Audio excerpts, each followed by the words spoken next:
Hey, everybody. Good evening. I will say off the bat, it is June 10th. The last time we were sitting here, it was June 3rd.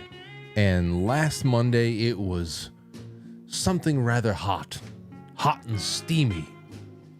Today, I've got a nice little breeze. It's dry. It's nice. And of course, once the sun goes down and I'm able to open up this window, see, you can't do it now. It screws up the whole balance of light. Once I'm able to open up this thing over here, then of course I'll get some more nice evening breezes coming in the June night. And it's going to be good because for me, ladies and gentlemen, I am here on a Monday night in June from Studio B. It's a cozy little workstation, I should say. And tonight, not only do we have the 7 o'clock show that's going to stretch till 9 o'clock, I'll be getting off around 8:50, 8:55, and then starting the 9 o'clock session 2. For all of you book clubbers out there, Ray Bradbury, 1957 Magnificence, Dandelion Wine. So after tonight, we have session 3 and 4, and it'll be done. It's been a really brief read, about 60 or so pages a week. You have more than enough time to come catch up. The PDFs are out there for free. If you're a subscriber, then if you're a monthly sponsor, then you all get the links. Put it to use. Let's read together. I have a... What the hell just happened there? And then, but I have a lot of great stuff going on tonight in the middle of this show. Of course, we have in the first half a wonderful guest that's in just, yes. Oh, here's a first half guest you could have all assumed was going to come knocking on my door over here. What are you doing? How you doing? Here, come here real quick because Daddy has a friend that's stopping by in a few minutes, so we can't talk for too long. So, how you feeling? How was your weekend? Good, but what? guess what? What? I thought we wasn't coming in here because What are you talking about? I was wanting to play soccer a long time. You wanted to play soccer a long time? Yeah, because today's my soccer day, and then after this day, it will be my another soccer day. So after this day, it's going to be another soccer day? Yeah. Hey, let me ask you something. What? Did you have anything to do with the elections in Europe this weekend? Yeah. You did? No. Was that did you vote for the far right party in Germany? No. Did you vote for the far right party in France? Do you like Marine Le Pen? No. Why not? I don't know. Oh, you don't know enough about the subject? No. Well, that's very good of you. Okay, well, anyway, tell everybody that you had a good time talking to them. Say Let go. say. Let go, monster. Let go. Okay, pony girl. Let go. Okay, Pony listen. Boy. Okay, listen. People People want to see sweet Rora. They don't want to see you do all crazy Rora. They're not ready for crazy Rora. So tell them I hope you have sweet dreams, and I'll see you next time. I hope you have sweet dreams. And I'll see you next time. I'll see you next time. Say get a tan, go out there in the sunshine. Get a tan, go out there and get some sunshine. Okay, there you go. All right, love you. Have a good bath. Good job changing the. Okay, see you later.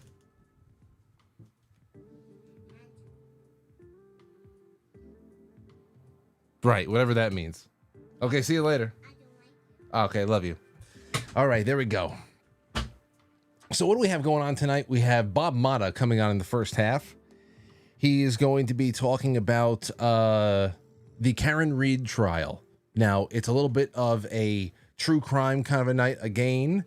This one is something that I've been waiting a little bit to get the... I have a couple of ideas for even future guests on this subject because this trial is being followed by a lot of people, and it's pretty crazy. I'm going to give you a little bit of a nutshell of it, and then we're going to bring Bob on in the first half Going to talk about all this. So it doesn't matter if you never heard of it before. Tonight, you're going to know everything there is to know about it. And whenever it concludes, you will have known everything that led us to that point.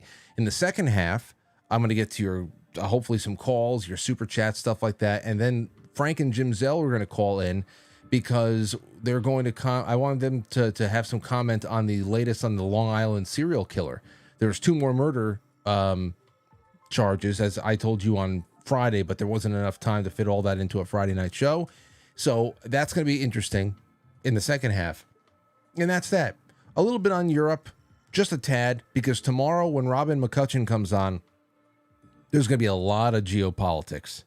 There's going to be a lot of statistics. There's the job report. There's excess mortality stuff that we want to talk about. And then, of course, there's I've got Putin comments and sound bites I want to talk about tomorrow.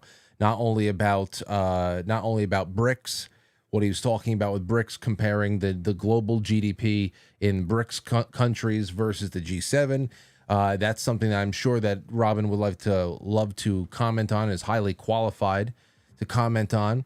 But also just general statements about what is very obvious lawfare being waged in the United States. Now, there's a common thread. You could say at one point, there is very much of the world was a very diverse place.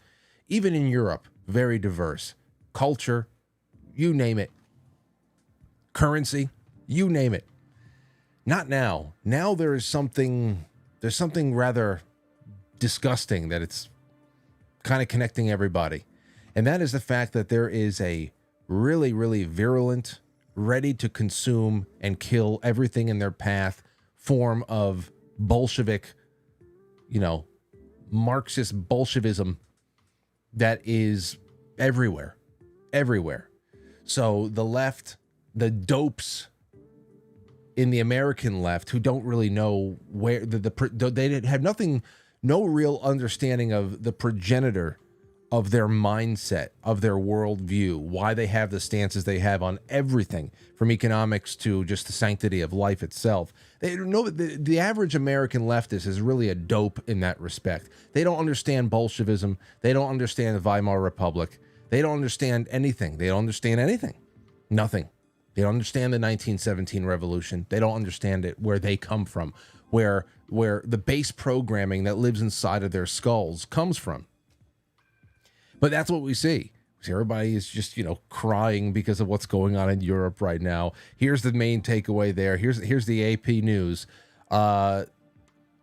European politics is rocked by far-right gains in Europe, in France, in Italy, in Germany, other places. Of course, they call it Nazism.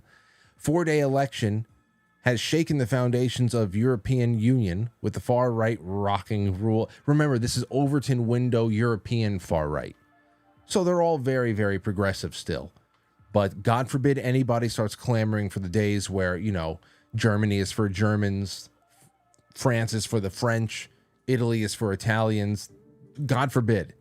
That's far-right identitarianism, of course. The only identity politics we can be approved of playing is in thinking that we are just a blob of nothing. We have no culture. There's nothing to preserve over here in the once liberal West, and we need to open up the floodgates to the rabble. Anyway, French President Emmanuel Macron called a snap election after Marine Le Pen's national rally humbled his pro-European centrists in the polls. German Chancellor Olaf Scholz's Social Democrats also suffered at the extreme right. The extreme right. As the extreme right alternative for Germany shrugged off scandals to make massive gains. I wonder what the scandals were. I can't keep up with it, but I'm sure that all the shit that we're dealing with over here in the United States, it's just the same thing everywhere else. Whoever's getting targeted, it's just about scandal and decency's on the ballot this year, all that crap. In Italy, the party of Prime Minister Giorgia Meloni, which has neo-fascist roots. Oh, I guess they don't care about neo-fascism anymore. At the AP, that has been reporting breathlessly about the noble Ukrainian cause for the last 2 years, literal Nazis. You can actually trace the lineage, 2 generations. Neo-fascist roots won more than 28% of the national vote for the EU Assembly, which would make it a key player in forming future alliances. Green and pro-business liberal groups across Europe suffered heavy defeats, but mainstream formations held their ground, with the center-right European People's Party remaining the biggest bloc in the 27-nation EU Assembly. We'll talk more about that as time goes on. But as I said over the weekend, and it's not about me being a pessimist. One person who obviously doesn't know me or the show said, "Always the pessimist, Frank," because I said, well, the headlines were France replace whatever country won back their country tonight, and I said I'll believe it when the deportations begin. That's it. That's how you win back the country. I mean, we know how elections are very symbolic, and we know how elections can be very fortifying for the spirit of a nation, because even that's still where I believe that we have there's the most utility in polling and everything else. Polling, depending on who the hell is doing the polls, and in similar ways, elections are very valuable ways of determining what real people think and feel and are being influenced by, etc., on very real subjects. Whether it translates into action is dependent on how much those people turn up the fire. The illegal aliens need to be unceremoniously thrown out of all countries. They showed up in a cloud of dust, hiding in trunks and cutting fences and sneaking through people's backyards and floating on barges of garbage across the Mediterranean, making demands. And into that cloud of dust, they need to be returned. That's just it. I'm so far beyond sick and tired of having their arrival compared to my great-grandparents. To my great-grandparents' American tale. A few good, hardworking, educated people in the mix of tens of millions. Those are the ones that a rigid immigration system should be seeking out to filter through. Instead, they come buried in with a multi-nation army of 10 million dependents, and we're supposed to be upset when they get whisked away along with the rest of the rabble. That's it. So listen, whatever's going on in Europe right now, I think it is a great indicator. You can take heart with that. There's a pulse to be felt there, but it's also just an opportunity. It's an opportunity, which is a great thing. So I wouldn't, let's say, and we'll learn more over time. Very, very good stuff, though. We'll listen to a little bit of media on the other end of the intermission. Justin Trudeau freaking out, things like that. So very nice. Okay, let's get started. I have nothing else to say. I want to set the table for Bob Motta because he's going to be here in just a second. Ladies and gents, don't go anywhere. In fact, share the show wherever you're watching it. Share it far and wide. Have you any idea how successful censorship is on TV? Don't know the answer? Successful, isn't it?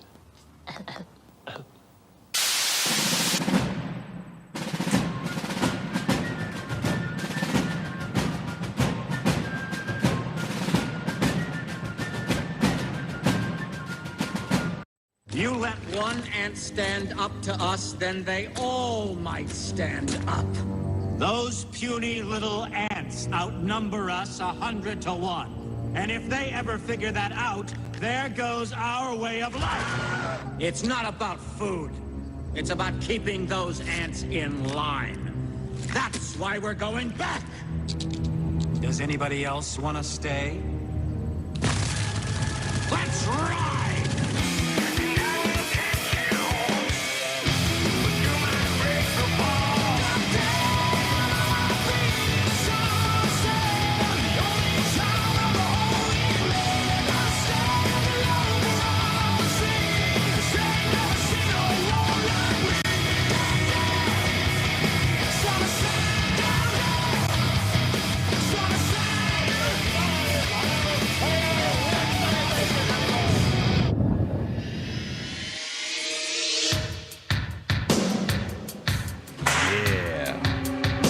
love the true crime nights. Because then I get to invoke the spirit of Robert Stack. Love this. This is the best theme ever. Yes. I think if I played in major leagues, if I played Major League Baseball, I think I heard this in a stadium somewhere over the weekend. I don't know what it is. This might be my theme song as I roll up to the plate.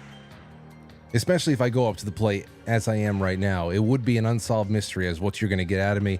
Would I even make contact with Major League pitching? Probably not. But with a little practice, I'm sure I can foul something off.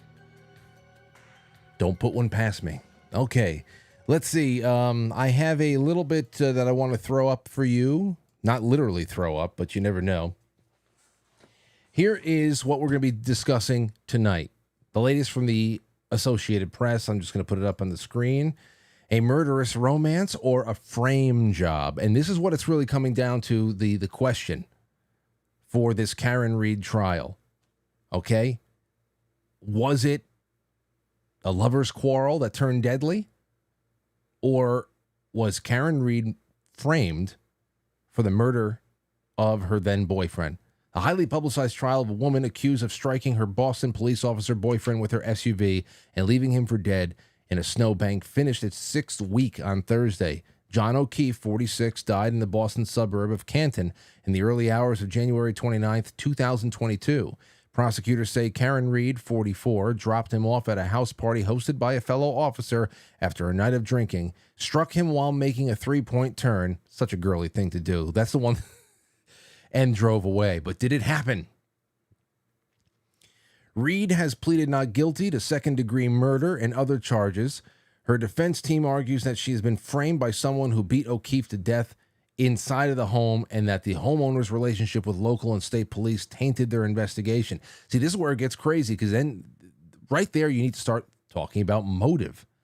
And I want to bring all that up with Bob Motta tonight, and he can get us into every little itty bitty detail that we need to bring us to the top of the hour. He is the host of the Defense Diaries podcast, an attorney, a wonderful commentator on all things that are going on inside of American courtrooms and outside of American courtrooms. He's just really a very observant guy, and I like talking to him a lot. Bob, welcome back to the show. Welcome back to the show. Me? Yeah, Bob, you. Sorry. Oh, I thought you were talking to people. What's up, brother? No, I was, and then I just realized that I saw the Zoom audio had just clicked in, so you didn't hear any of that stuff. I just introduced you, and I'm happy to have you on. So how you feeling? I'm great, man. I got a little bit of a neck ache, hence this bizarre-looking pillow behind my shit, but other than that, I'm good, man. What was it? Now, because of our age, I'd say that it could just be as easy as going to sleep. But did you go to any rock concerts over the last couple of days? What was it? Nah, I go to a lot of shows, man. That's not the thing. I think I started streaming this trial, Karen Read, man, and I'm not used to sitting in a chair for like 6 hours straight. And the thing had no back support, so I think my head was just, and I tweet a lot.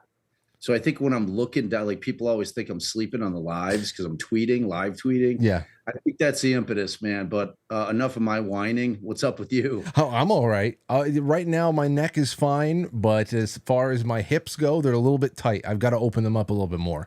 All right. Is that what you meant? That's fair, man. That's fair. All right. Well, anyway, before you're on your normal setup, dude. Where are you at? I'm at my home studio tonight because I'm broadcast home during inclement weather, but we have beautiful weather tonight. But I also have a book club after the show, so I like doing book club from home. So Monday nights on this month, and then also again I'll do this in August and October. So you caught me on a book club night. All right. Actually, I think the first time you called in when you were in your car, I'm pretty sure that I was from home because that was or was it? I don't know. Anyway, I was driving. So I think I might've been driving. Like that's not on the record, even though it is very much on the record. But I couldn't see. I was mostly listening to you. I had a bad signal. I remember that. Well, I do remember that you were hands-free. So it's on the record that you were driving and talking safely. It was hands-free the entire time. before you got on here tonight, I was reading through the latest from the Associated Press on Karen Reed, the trial, and of course the big question: was this a murderous romance or a frame job? Now, Right. I know that you got that. I sent you that article just because the first question I want to ask you is this article, does it miss anything? Is it all there? Or is that the base, what everybody needs to know to get started with this? And if not, let's start learning the who, what, where, why, and when. Yeah, I mean, I think it's a primer, at least of the state's theory of the case. You know, what's interesting about this case, and it goes into the defense's theory a bit too, but there's a couple of cases going on right now. Oddly enough, the one that we talked about the last time I was on with you, which was Delphi. And in that case, much like this case, it created quite a stir in the public because of the fact that the defense in both of those cases came forward with a third-party culprit defense where they laid it all out in the form of a pleading that the public and the media got their hands on. So like in both those cases, you have these two heavily divided, warring camps of guilty and not guilty in social media that is so toxic in both of them that it's unbelievable.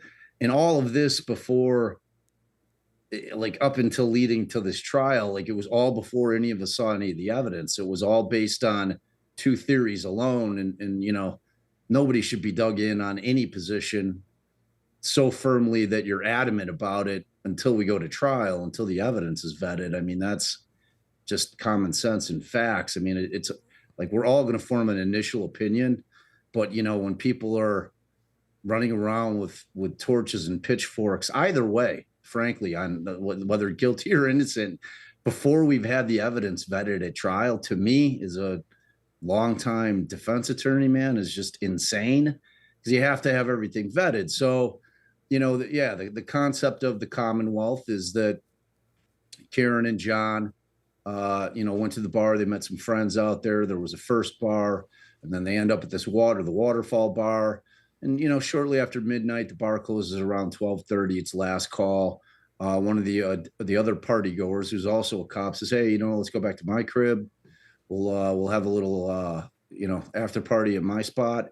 And, you know, about 6-8 people decide, "Yeah, that sounds like a good idea," including John O'Keefe and Karen Reed, who's the defendant. And so that's where it gets a little murky from there, from the state's perspective, because they pull up in front. We have several witnesses that are inside the house, a couple that were outside the house pulling up, dropping people off or coming to pick people up. They claim that they see the Lexus, Karen's Lexus, out front of the house. Oddly enough, no one ever sees John O'Keefe get out of the vehicle. And the testimony from the witnesses inside that house, the party goers, all of them claim till this day through testimony that John O'Keefe never came in the house.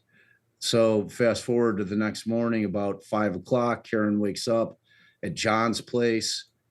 She's staying over there. It typically stays over there probably a majority of the time, but he had adopted his niece and nephew. So there were younger kids there. She wanted to make sure that somebody was there with the kids overnight until John got back. And at 5 a.m, she wakes up. John's not there. She panics. She starts calling people that she knows that were at the bar. She calls another woman named Carrie Roberts, who was not at the bar, but who's a very close friend with John O'Keefe. You know, and she's in a state of utter panic, you know, screaming that John didn't come home last night. And she had been texting and calling John throughout the course of the evening, and he was never answering or responding either via text or picking up the phone. So by 5 a.m, she's out of her mind. She ends up getting together with Carrie Roberts and Jen McCabe, who's one of the partygoers who was in the house and who happens to be the sister-in-law of the homeowner, who is Brian Albert. So they're driving around. They go to a whole bunch of different locations. They can't find John anywhere. And ultimately, they end up going to 34 Fairview, which is the the residence, the address for the residence where the after party was going to be. And the story goes that as they're pulling up, Karen starts screaming that she sees him, pull over, goes out. She's trying to perform CPR on him. Eventually, 911 is called, and EMTs and medics get over there before law enforcement. And, what were the injuries sustained? Well, that's where it gets weird. That's like where the real battle in this case is. So he's got a. Well, you know what? Well, Bob, before you answer that, let me ask you this, because you were talking about Karen Reed all throughout the night. There's text, there's phone logs. She's trying. There's at least there's evidence of her trying to get in touch with him. Right. And have the text messages been examined? Does it look authentic? Does it look like she really doesn't know, or does it look like somebody who's trying to be very meticulous about, building an alibi? Well, that's kind of the $1 million question, because there's a missing piece. So John O'Keefe had a Ring camera, okay, and that had a camera that looked out onto his driveway, okay, which he had a 2-car garage, and he would park typically his Chevy Traverse outside. He would especially with the impending storm, because a nor'easter was coming through, supposed to dump 2-3 feet, which it did ultimately. But he had parked in a position where he would allow Karen to pull into the garage at night. So when she's leaving at 5 a.m, there's this, at this point, famous video of her pulling out, and she comes really, really close to it. And it appears, at least leading into the trial, it appeared that she had bumped into John's, like parked Traverse just sitting there. And comes to be that 2 hours, this leads right into your question, that there's 2 hours from the time that Karen Reed got home, which was about 12:40 a.m., up until like 2:30, 3 o'clock in the morning, something like that are missing from the Ring footage. So they, of course, subpoenaed Ring. Ring says, we don't have any data as to where it was deleted or who may have deleted it. The insinuation was that Karen had come home and deleted that Ring camera at some point, because she didn't want the camera to show that at the time that she arrived home, that her tail light was damaged. The tail light is the key piece of evidence in the case. She's got her right tail light, or her passenger side tail light is damaged. Mm-hmm. Okay. So at this point in the trial, I'm going to skip ahead a little bit into the trial. We know there exists no proof that Karen deleted it. And it goes so far as both John O'Keefe's niece and nephew have testified that John had asked Karen if she wanted access to the Ring, like before the night in question, and the kids, if they wanted access to the Ring camera to be able to view it, and all of them said no.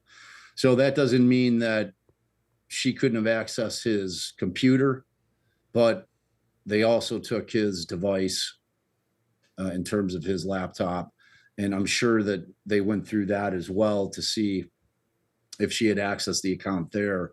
So the bottom line is that it sounds like Ring camera was not able to the corporation was not able to come up with any data to support the claim that she deleted the footage. So that goes right to your thing, because the other part that we have to take into consideration is the Commonwealth has now put on evidence that they're stating that they believe that she had ordered 9 vodkas during a course of like a 3-hour period. She's a pretty thin woman, 9 vodka. She's also got MS as well as Crohn's disease. Jeez. MS in particular has alcohol has a different effect on people with MS. Theoretically, she'd be hammered with that much vodka in her system. So you have to go to the place. Well, all right. So if she hits John, and at this point, she's been charged with manslaughter, which does not require intent, meaning they don't have to prove that she intended to kill him. They could just prove that she was intoxicated and that she hit him. That's enough to satisfy the statute there. Or they then charged her, which I think is a gross overcharge, with second-degree murder, which requires intent, that they can prove she intended to run him over. So I've seen zero evidence of that. I don't know how they're going to prove that other than the act itself, the actus reus, by saying, look, we could prove that she threw it into reverse knowing John was behind her and just plowed into him and then left him there to die.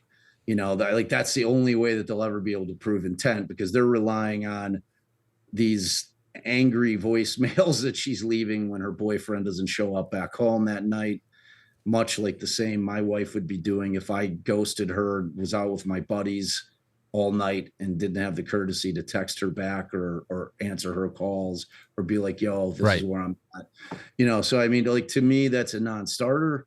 So there's no footage of her, there's no actual footage of her or any eyewitness of her actually killing him with the car. There's nothing that Ring can provide, not even data that shows that there was a deletion by a third party at any point.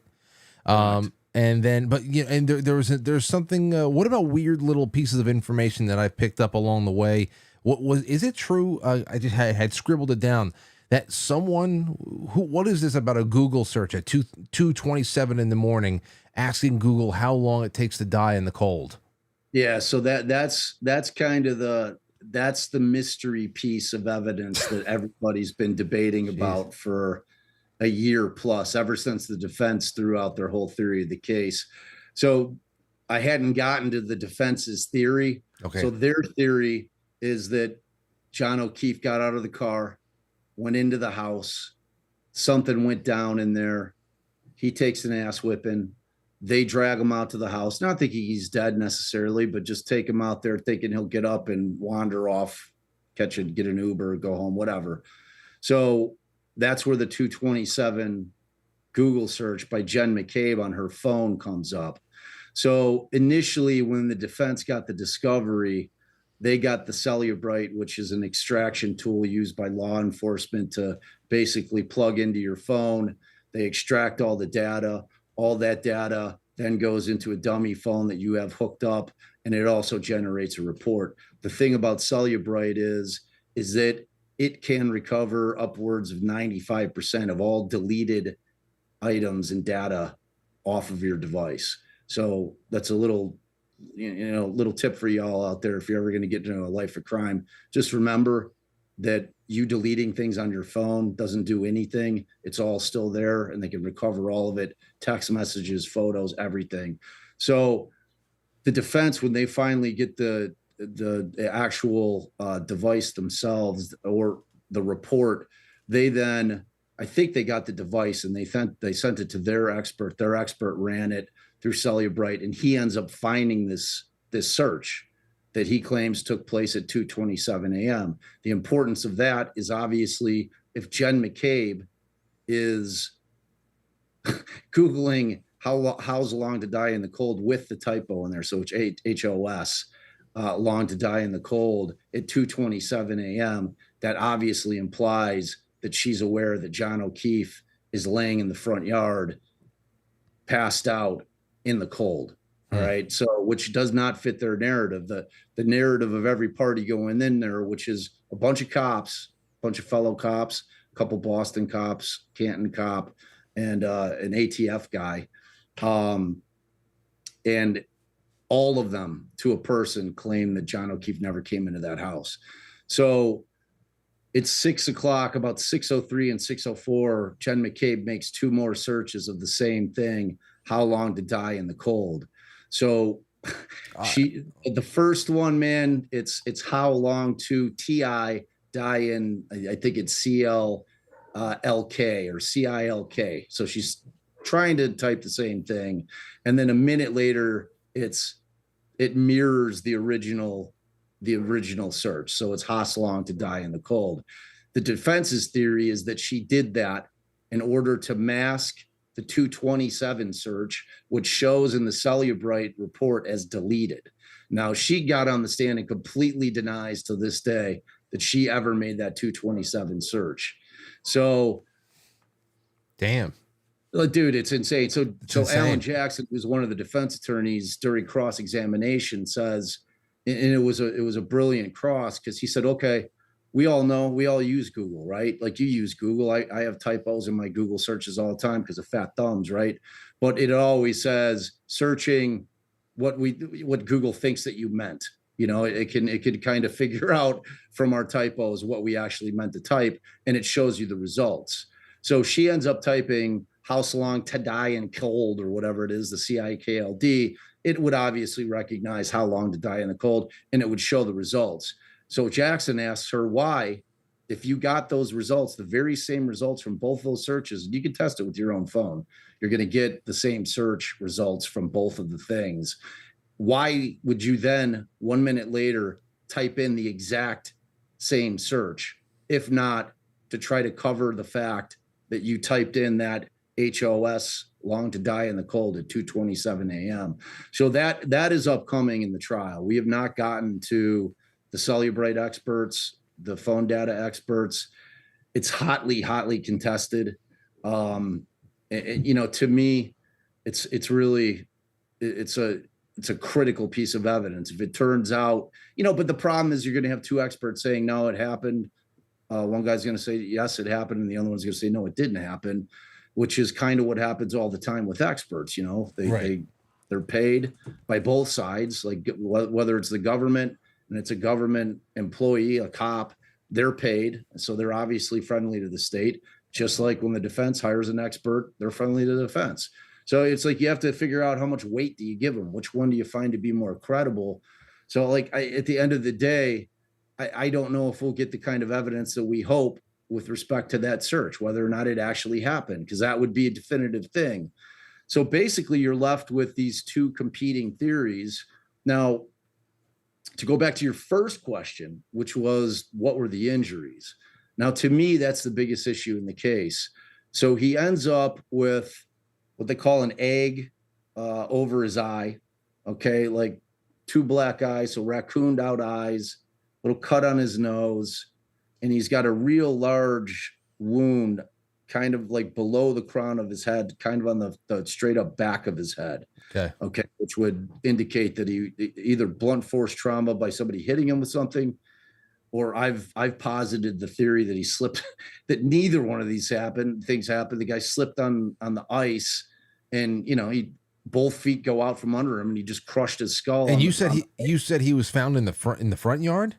The front yard. So then why does, where does the vehicular part come in? The car was in the front yard, because I saw the ring cam footage of her, and it does look like she backs up into his car. I see the car move.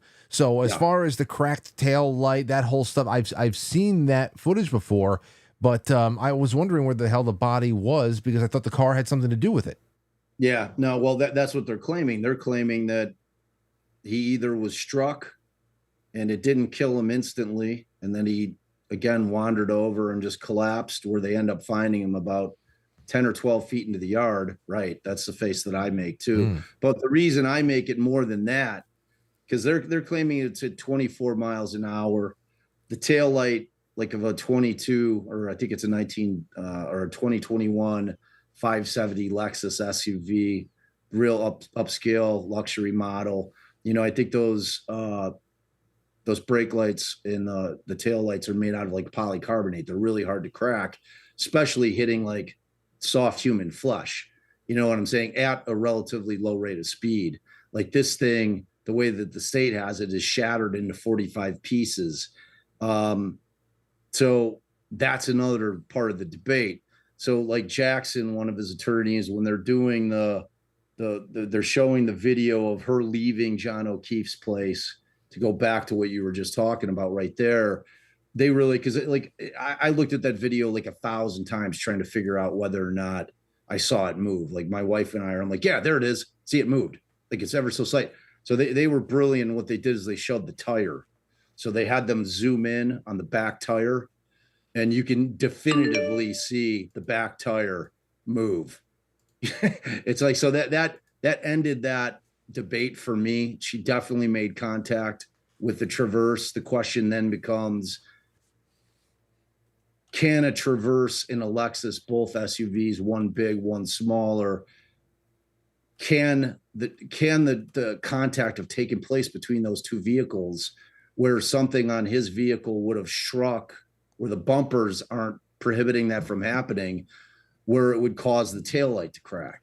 All right. Because like, if that's the case, like I said before the case started, I'm like, if I'm the defense, I'm hiring an expert, an accident reconstruction guy to, to recreate this exact scenario to show that it's possible for the taillight to make contact at a low rate speed accident with the Traverse somewhere, that it would cause the whether it's the windshield wiper arm or it's some part of the Traverse that's sticking out, because it came out at kind of a weird angle. You've seen the video, right? It's not like she's like heading straight out and then she veers into it a little bit.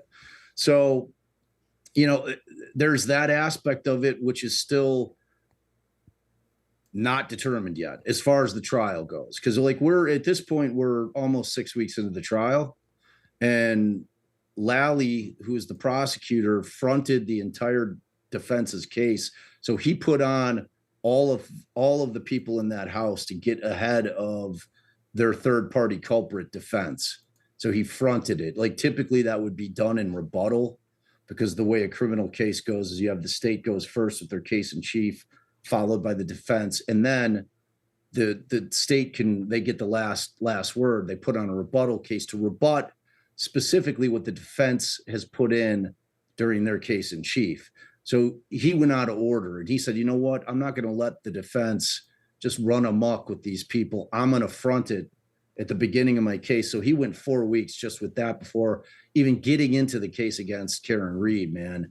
So, but and I know I'm jumping around a little bit, man. No, it's all right. Well, just to stay on the tail light a little bit, because I think that I just want to get this all out of the way so we can get to the bigger conflicting theories and the bigger questions here. Because of course, I am not in any way, shape, or form as experienced as you are, and I'm a very casual observer to this stuff. Even the people in our audiences are really there, as far as that sleuth level of interest. Right.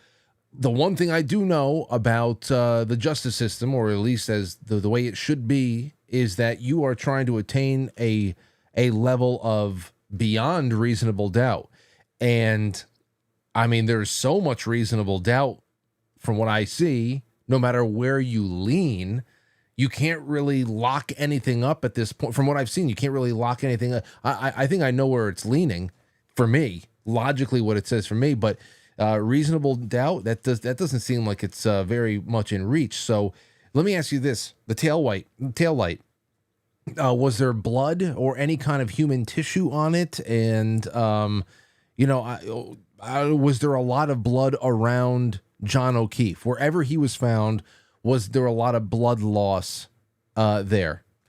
No, I mean, that's the thing. And if you've ever had a head wound, man, you bleed like a stuck pig with that. And this like gash on the back of his head's huge. He would have been like bleeding profusely. So to answer your first question, no, there's no blood or tissue found anywhere on the taillight, anywhere on the vehicle. They claim that they find one hair, one singular hair on the actual SUV. Now, we've seen no evidence or DNA proof that it's John O'Keefe's hair.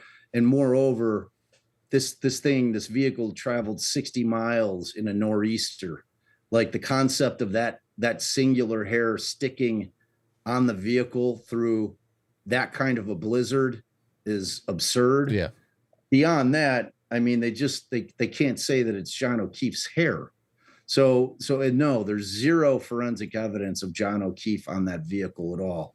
Now, his injuries to his body are what have always just stuck with me. They're just not consistent with somebody getting hit with a 6,000 pound vehicle, man. It's like he has nothing on his torso, nothing on his legs. I'm talking no contusions, no abrasions, nothing that would indicate that he was struck. I mean, if you get hit by a 6,000 ton vehicle and say, for instance, I don't know how tall you are, if you're like 6'1", whatever, 6 foot, typically the bumper is probably going to hit you mid thigh. He's got no injuries anywhere other than the raccoon eyes, these scratches on the arm, which the defense is contending were made by an animal, namely a dog, namely the German Shepherd that was in that house that was rehoused a few months after the incident. The beloved family dog was rehoused somewhere in Vermont. They never found the dog. The house itself was sold, no? Yeah, it was. I mean, they're kind of, their defense to that is that they had, because of the market, it was a seller's market, which was true. You know, I mean, people were making mad bank on selling their homes in that seller's market, getting way over value.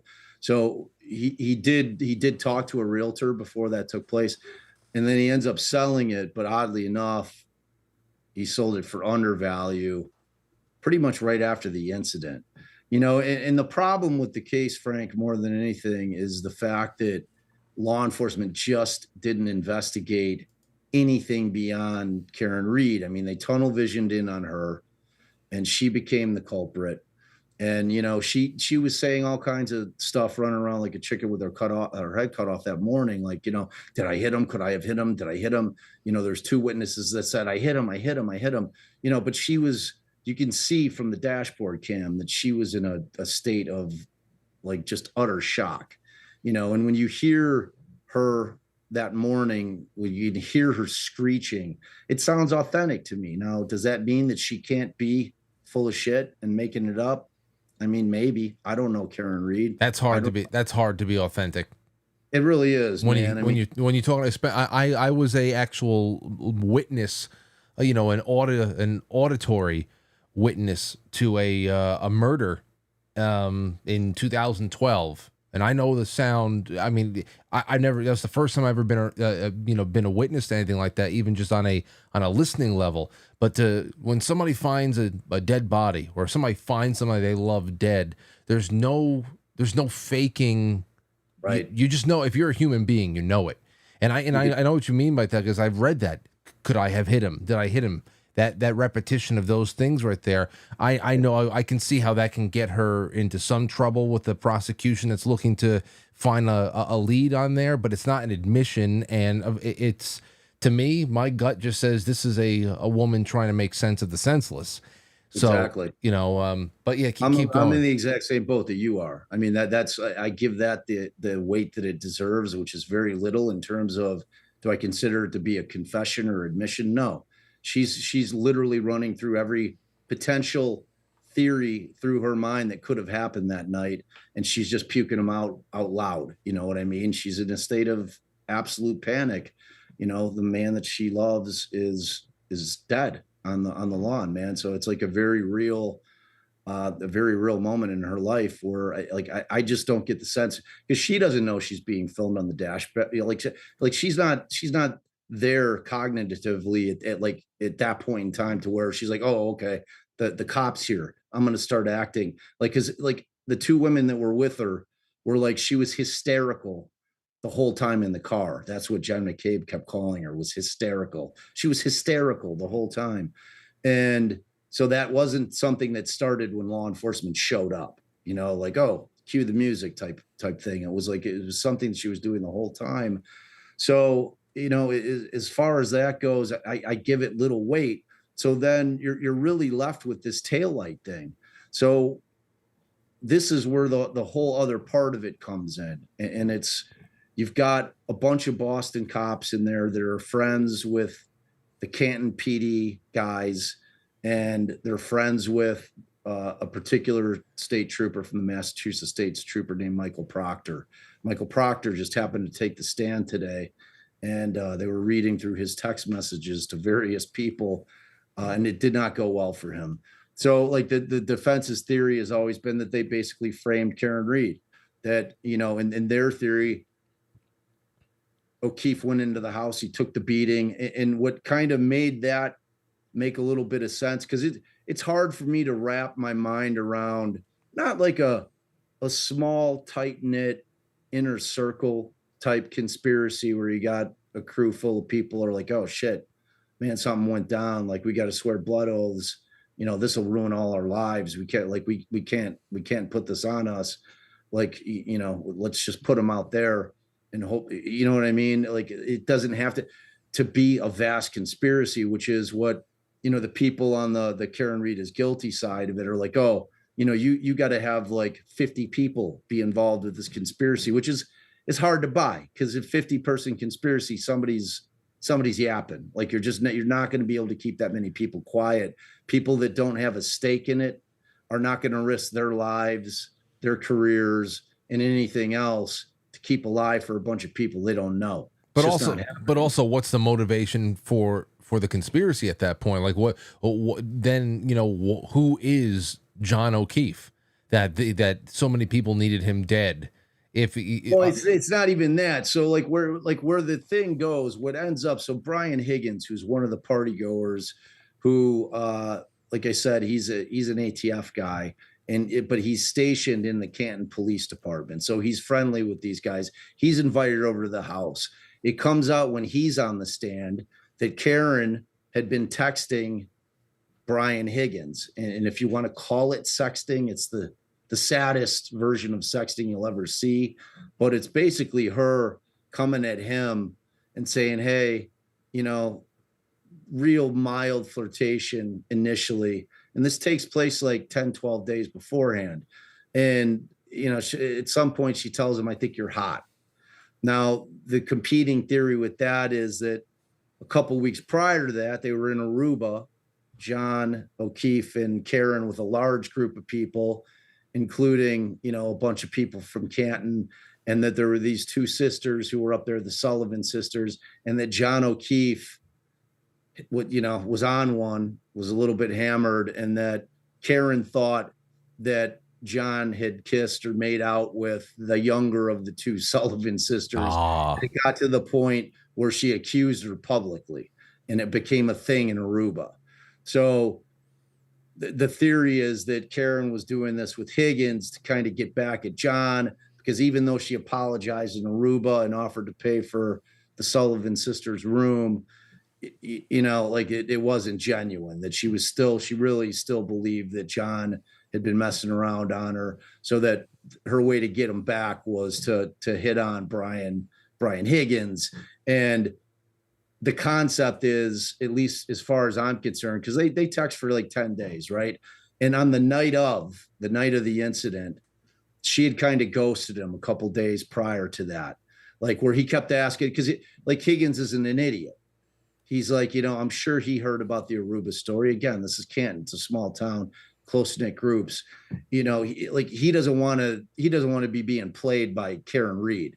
Like he's not going to be, like the in-between guy. Well, she's trying to get revenge on John, because she goes ahead and she texts him that one night when Higgins came over to the house and she walked him out, that she kissed him. And the testimony came out that it was on the Ring camera. And she texts him. He's like, oh, yeah, John saw the Ring cam footage of when I walked you out. And like Higgins is like, what? He's like, what? Like, what? You mean like he saw you kiss me? Because it was more than like a friendly, like, kiss on the cheek, greeting. So then are we talking about the scene being set for the night in question where John goes and starts a fist fight at the other house because he knows what happened? Yes. So that's the concept. So so that night, after he's been ghosted a couple times, like for a couple of days, Higgins texts, like, I think the exact text was, well, or something to that nature. Like, where's this thing going? Because he kept probing. Why did you get my number and why did you reach out? Why did you get, like, he asked her multiple times. She'd never answer the question. So the concept is that if O'Keefe sees that, or he actually did see the Ring cam footage of the kiss, so he had some prior knowledge, and then he's in Karen's phone and he sees this text come through from Higgins, like late, like 11:40, he goes in hot, and and he goes in to confront Higgins. Like, to me, that actually made that a viable thing, because like, they were bringing in the 16-year-old son of Brian Albert's brother, like a nephew. So Brian Albert's nephew, who's, like Colin Alberts, he's been known to cross John O'Keefe's yard and throw a beer can in his. I'm like, that's not leading to a beating. Like, a grown man's not beating a 16-year-old's ass because of that kind of shit. A dude who becomes aware of somebody hitting on his lady, I could see, and they've been drinking for hours. I could see him coming in the house hot, going right at Higgins. Something happens. He gets rolled because everybody in there is going to be taking side with Higgins. And he takes one to the back of the bean. They drag him out. They don't think he's dead. I don't think that they intentionally kill him. I think that they would have drug him out there and been like, all right, he'll wake up. He'll get up at some point. But I mean, they don't really find the blood, to go to your earlier question. Like I think, and it hasn't come in because we haven't seen the ME yet, but I think he was down 3 pints of blood, man, like a massive amount of blood. And there's like, where's all the blood? And then you're getting into they collect the evidence at the scene with solo cups and put it in a shop and save bag. Like the whole investigation is just for shit. So it's an insane case, man. But you're right on time with the reasonable doubt shit, because as far as I'm concerned, this case stinks with it. Like I just don't see how they're ever going to get a jury to beyond a reasonable doubt. I just don't see it. Well, okay, see, because there's a few things that come up for me, and yeah, accidents happen, but at the other hand, accidents don't need to be covered up. So there has to be something else there that's a little bit more fist fight. Sounds like there's a lot of liability in something like that, especially if he takes it to the back of the head and inside of and there's a lot of people. If the attendees of that party are there's a lot of people at that party who know how crime scenes work and how they can be cleaned up. I mean, I don't know, but then again, like you said, everybody there has to be in on it. But that makes a lot more sense than what she's being charged with. Dude, like I'm just like the injuries just don't match up with the dude getting hit by an SUV to the extent where it's killing him. You know what I'm saying? I mean, like that's got to be a major blow. And the state is claiming, and we're not going to get the black box. Like apparently, so all this is still pending at trial. So all of this has not happened yet at trial. I'm still waiting on to see if they're really, like, the state's claiming she was going 24 miles an hour, which is just under the threshold, which would activate the black box, which seems like bullshit to me. Like I've got a 2021 like Q7, like an Audi.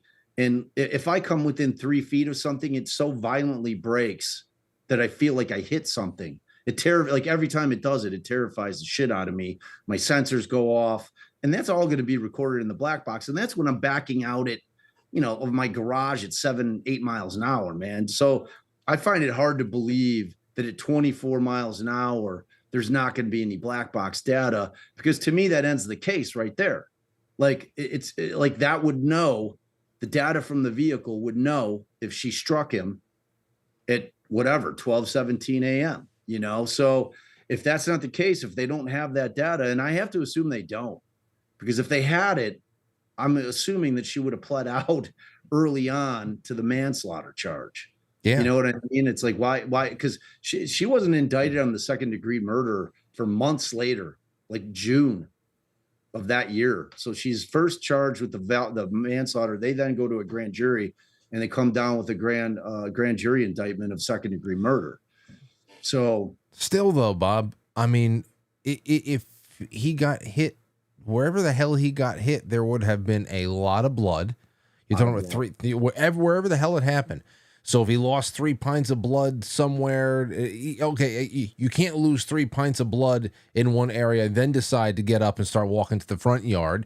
So you have to have lost it along the way. And like you said, for a soft, human, fleshy target to have caused that much damage to a car at low speeds, then they would have literally had to be up against a wall and just have the car crush into the wall or something. It couldn't have just been standing on their own. It's just not enough.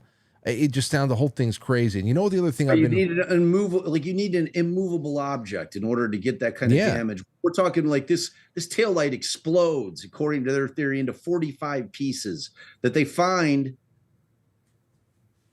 over the course of the next 2 weeks in the yard. Like, so the morning that they're there, and remember, there's a noise. So the X factor is the snow, the storm that's coming. So in the early morning hours, there's a dusting, maybe an inch, right? There's not like we haven't got a foot of snow by the time that John O'Keefe is discovered. There's maybe an inch or two of snow total. So when they discover him, he's without one shoe. Now, later it becomes apparent that they don't find the shoe in the morning search. They're walking around the yard. They had all the cops testify that were there in the early morning search. No one sees the shoe, which they then later find abutted up next to the curb, like feet away from where John O'Keefe is discovered. And none of them find any of the pieces of the tail light.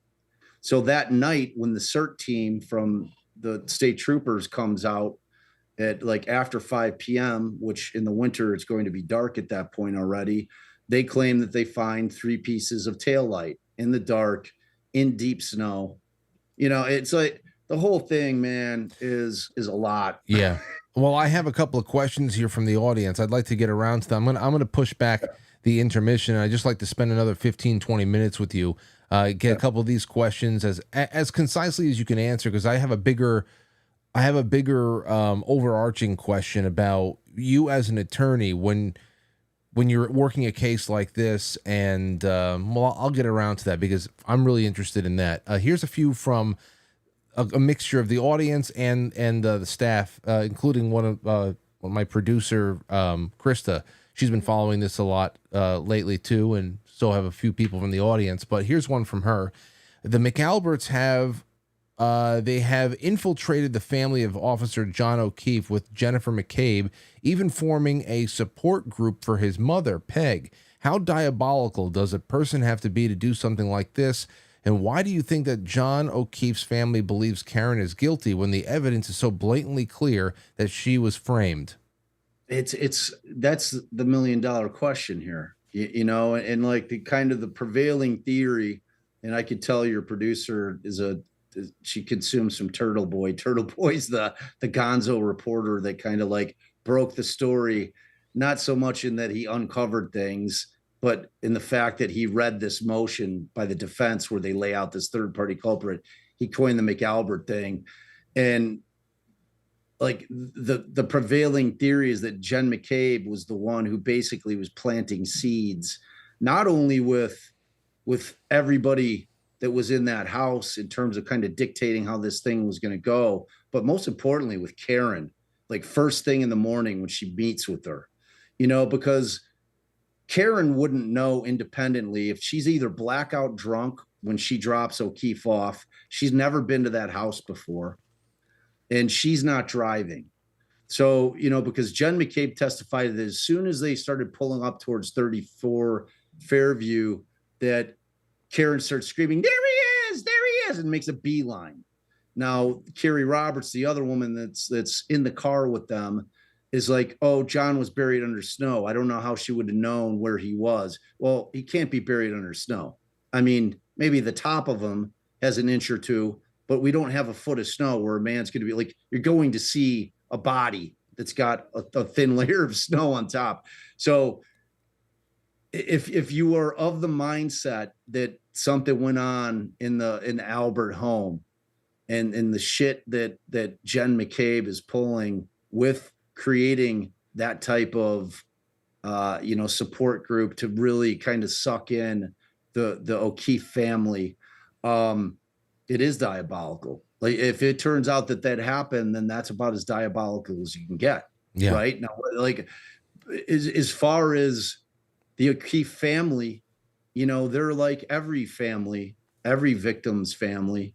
They put all of their trust into law enforcement and the prosecutor because they're saying we got the right person, you know? So it's like they're like any case where it becomes evident that they've screwed up. That's the first thing I'm thinking. I'm like, all right, so the victim's family is watching this, right? They have to be incredibly concerned about what they're hearing and seeing. And I'd love to be able to ask the O'Keefe family, like where they're really at with this thing right now. It's like, at this point, they're so dug in that they're not going to switch sides, even though ethically and morally, if they don't believe after they've heard this evidence, what's come in thus far, that Karen's actually the culprit. I think that they're obligated to do it. I mean, there's no justice for John O'Keefe if his innocent girlfriend is convicted. I know. That's no sense of justice. So, like, I don't know, man. I mean, I always, it's like with me with the Delphi thing. I'm like, granted, we don't know nearly as much about the evidence that they have in that case, you know, and I have no idea if Alan's guilty or innocent, but the way that that case has been handled leading up to it, if I'm the family, I'm concerned for a lot of different reasons. You know, I'm like concerned. Why are they being so shady about things? Why is this being handled the way it is? You know, and like, I like to think that if I had the great misfortune to be, you know, like one of my people was killed and I become like a basically a family member of a victim, that I want to find the truth out. Yeah. Like I'm not, but you know, obviously I'm a defense attorney. So like, I'm not inclined to believe everything the cops say ever, you know, or that the government says ever. That's not my thing. You know, I mean, my job is to protect the citizens of this country from the government, which are the cops and the prosecutors. So, like, you know, I'm on the diametric opposite side of those people. So, you know, like I'm always going to be skeptical of what they're saying. So I don't know, man. Like I wish I could answer that question about the O'Keefes, but I have no no idea. I mean, I just think at this point they're so dug in that they're rolling with it, you know? Yeah. And because I don't even know what they know. Like a lot of times law enforcement and the prosecutor's office will keep the families of the victims in the dark. You know, if it's during the investigation, they'll keep them in the dark because they don't want them talking and letting things out to the public. And if it's, you know, a trial, same. Like they just don't take the chance by letting the family know where they're at with it. So, well, like I said before, you know, at the very least, the one thing any of us learn when we get basic history lessons on the justice system in elementary school is that the convictions need to be based on evidence that puts everything beyond a shadow of a doubt, reasonable doubt. There's nothing but reasonable doubt on everything here. And you know, there's just so much on here that I'm nowhere near the like the level where you guys are covering this stuff, but even just the basics just don't seem, they don't add up at all. I had somebody else ask, let me see here. And then I have the bigger overarching question for you. Oh, this is another one from my producer. The defense has cited a third-party culprit. If Karen Read is found innocent, how much pressure is on the FBI to properly investigate this case? And you know what? Just on the FBI's involvement in general, what you know, when the hell does that start? When is that becoming? I don't know. It makes it just makes it so weird. You know, since when do the feds get involved in what is in essence a hit and run of sorts on a local level? Where does that become appropriate? I just don't know. Well, I mean, the fact of the matter is they got involved not to investigate the underlying crime, but to investigate the investigation. I mean, they conducted an investigation, a thorough investigation. The whole reason that we have the Higgins text messages and the Proctor text messages, who were two of the cops, are not because the judge allowed for the defense to get those phones in discovery. It's because the feds got them during their investigation. They wanted to know why they never went into that house with the warrant. Like, Frank, but who petitions them to get involved? I think they did it on their own accord because they became aware of it. Like they heard about it. Like it became such a big deal. I don't know that anybody petitions the feds to go and look at it. I mean, could people have made calls and said, hey, you might want to take a look at this thing? Maybe. I mean, the judge is not allowing them to explicitly state that there's a Fed investigation into the investigation. They're allowed to use the reports that were generated from that investigation, but they can't say in front of the jury that it came from a federal investigation. So, but the bigger question is if she's found not guilty, all right, and I don't know under what angle, under what statute, what federal statute the feds can come in for the crime itself and charge them, because there's got to be state lines being crossed. There's got to be, I mean, maybe you get in on a wire fraud or, mail fraud type, like maybe because they use text messages. Like if there's a will, there's a way with the feds. Yeah. I mean, if there's some kind of conspiracy that they can find within the phone records, but they got all the phone records and nobody's been indicted. Well, you know what I'm saying? Like if they would have seen a cover up in the phone records, we would have heard about it at this point. So then here, as an attorney, let me ask you this. You're an attorney working this case or a case like this. And in the course of a trial, let's say that you are, you're the prosecutor or you're with the defense.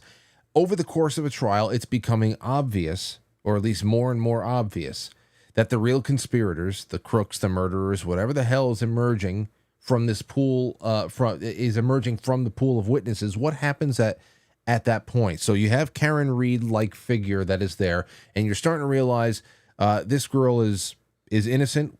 Let's just get her off the hook right now. From what you learn over the course of a trial, what happens at that point? Do you go make the first move to get your client acquitted?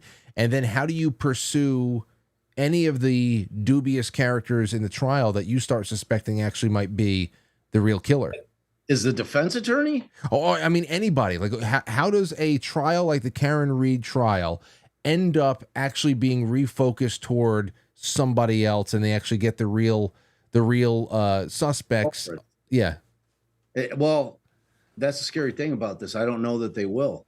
I think if she's acquitted, that there's a high likelihood that no one's ever going to be tried again on this case. Like imagine, or is terrifying as that sounds. I mean, the feds aren't in the business of losing.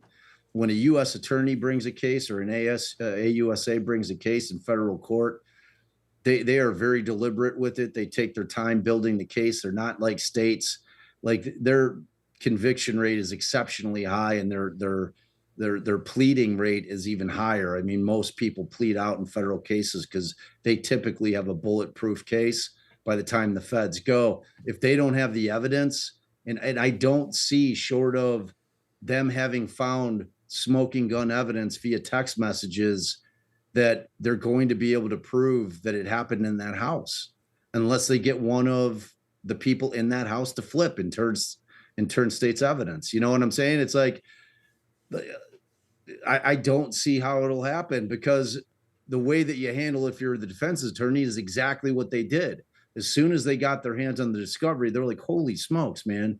Like this is insane. Like clearly she wasn't hit by a vehicle. We think this is what happened in the house. They start finding out all the things that we've been talking about, all the bizarre shit, starting with house long to die in the cold.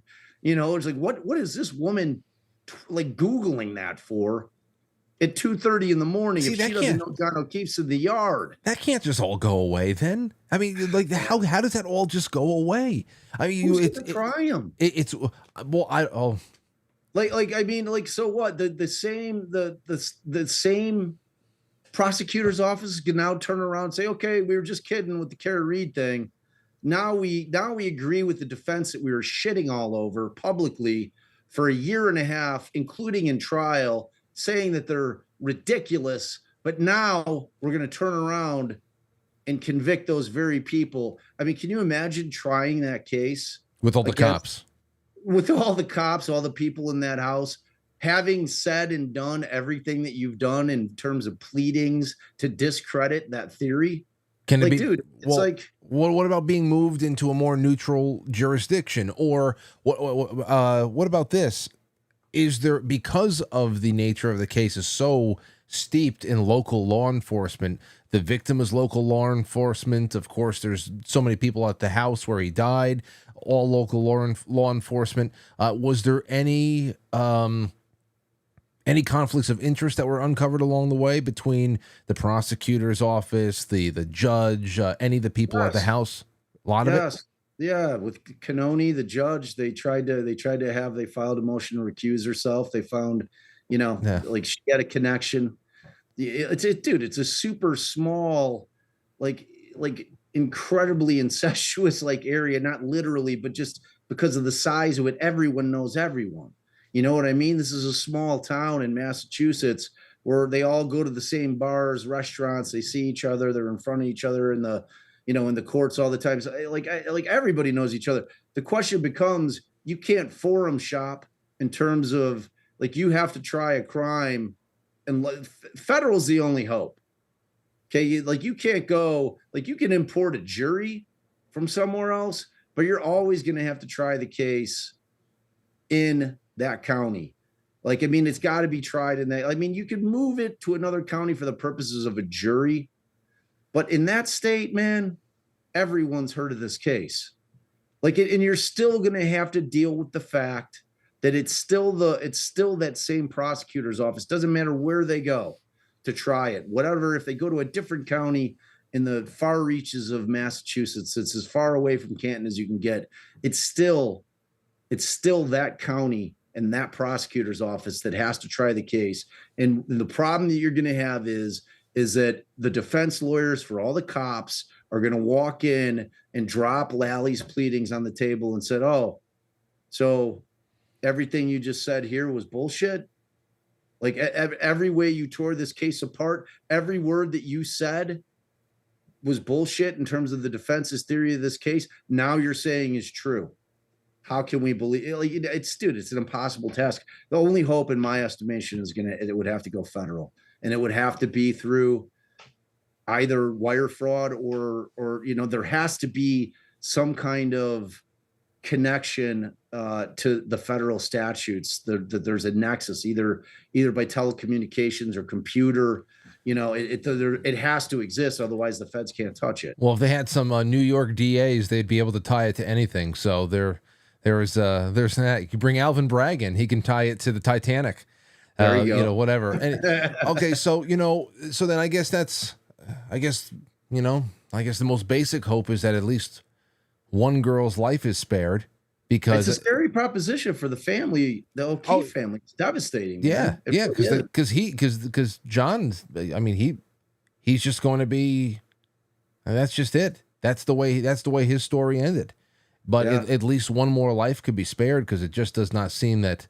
So I guess here's the last question for you here, Bob, is we're in week 6 right now. When does it seem like both prosecution and defense are going to rest and this is going to go get wrapped up?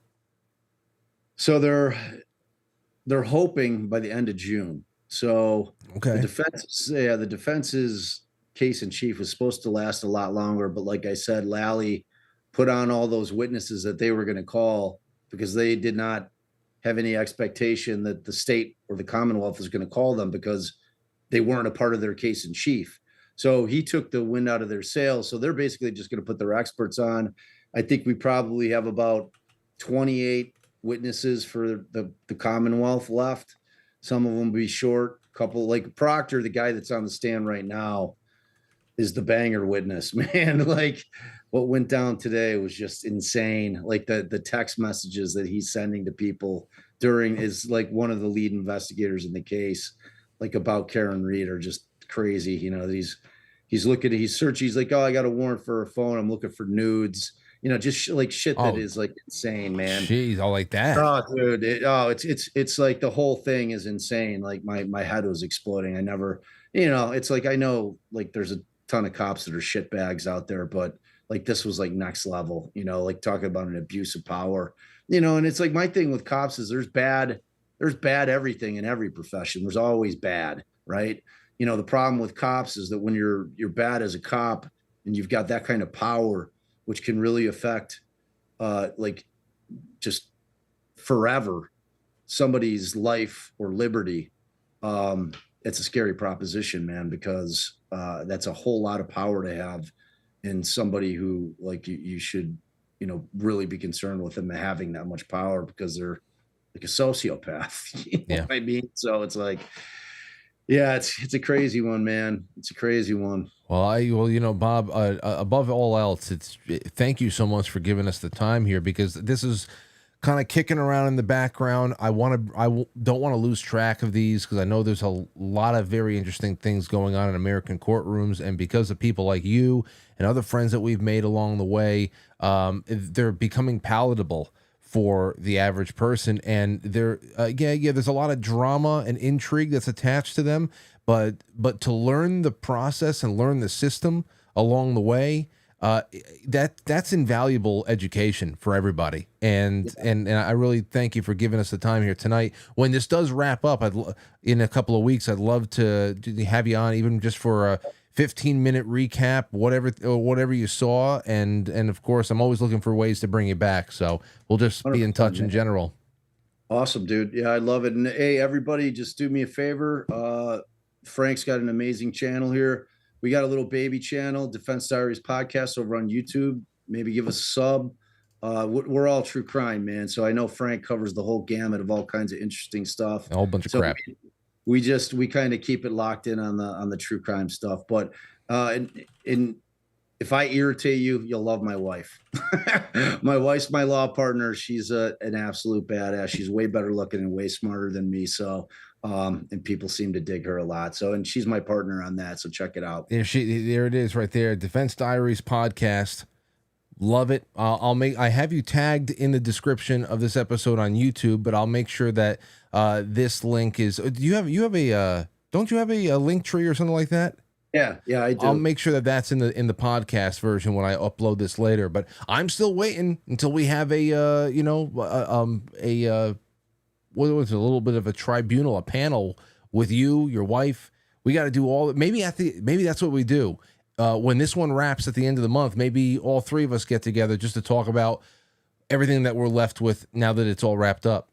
It'd be awesome. That'd be awesome. Well, yeah, you'll love Allie. And Allie's a Philly girl, man. She's born and raised East Coast girl. So I just sucked her up when I met her in law school, man, in the Midwest. So, but she's money, man. She's great.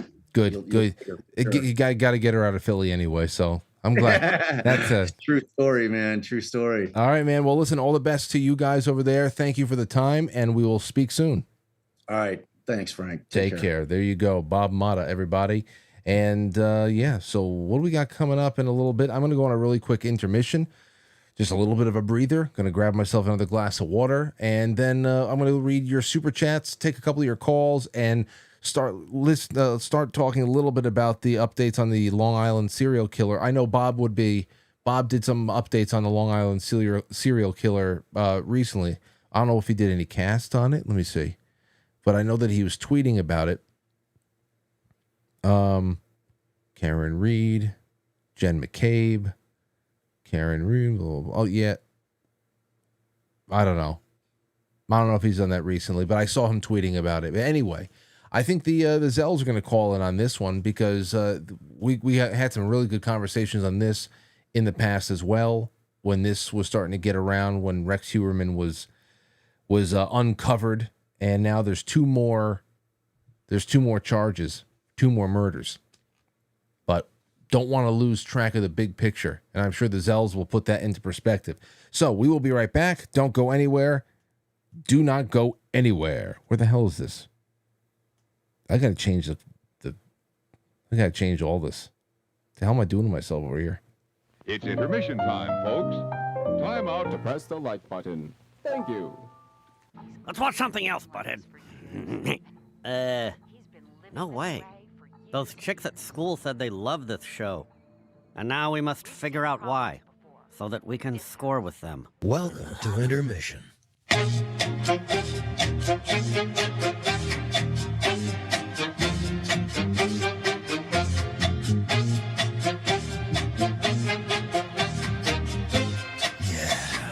Intermission.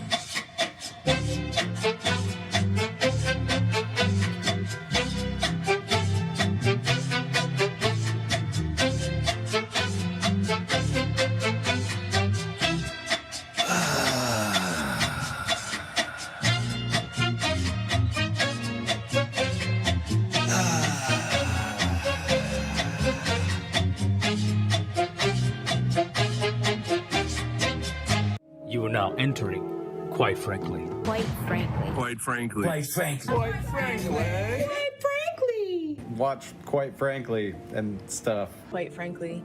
Quite frankly. Quite frankly. Quite frankly, all my fellow Franciscans. Quite frankly. Quite Frankly. Quite frankly. Quite Frankly. Quite frankly. Quite frankly. We'll be in the gulag with you, Frank. Quite frankly. Quite frankly. Quite frankly. Quite frankly. Yo, what's good, Frank? Quite frankly. Quite frankly podcast. I want to get a Coke. Can I get a Coke? So everybody watch, quite frankly, with Frank.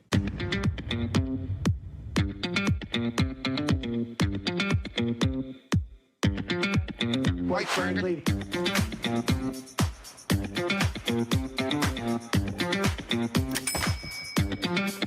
How dare you?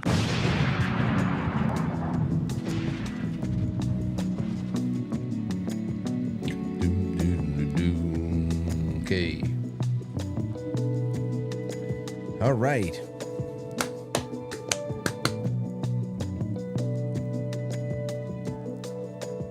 So let's get around to some super chats, see how everybody's doing.